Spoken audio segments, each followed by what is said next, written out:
Guys, have you thought about maybe going to a low T clinic? Testosterone clinics, the biggest men's health craze since Viagra, could have some problems. Dr. Richard Lee is an expert on hormone replacement therapy. Doc, I guess from all the commercials you see, the low T business is booming, isn't it? It is, but I think it's not very well understood at this point. Basically, testosterone is only one component in the whole complex human machinery, and if you don't understand where it comes from and how it's made and what your body does with it, you could end up with some problems as well. And I think people need to understand the whole body chemistry in greater detail before they just jump into it. Testosterone prescriptions, have they gone up in the recent past?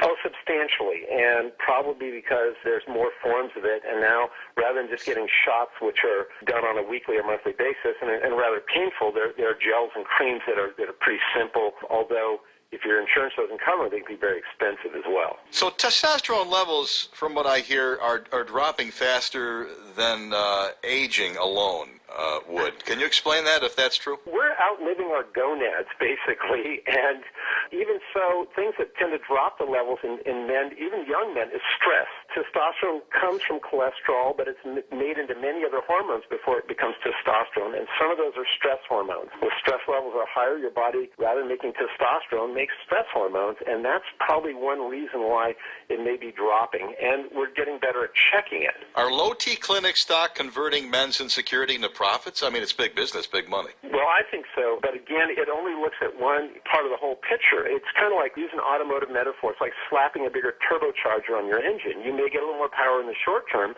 but if you don't look at the whole picture and deal only with testosterone, you don't fix everything else in the system. And yeah, you may get more acceleration, but you could easily crash your car or blow your engine and void your warranty. So if you just throw testosterone into the mix and don't compensate for all the other hormones, you're not going to get the best advantage, and you also increase your risk. So they're popping up everywhere, and it's being advertised as a quick fix.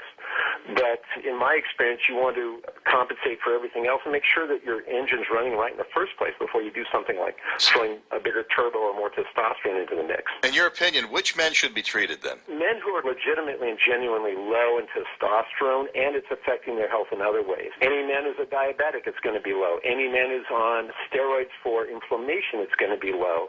A lot of men who are on high-dose pain relievers is going to be low. And men who are obese and risk of getting fatter and becoming worse diabetics, you need to correct for that.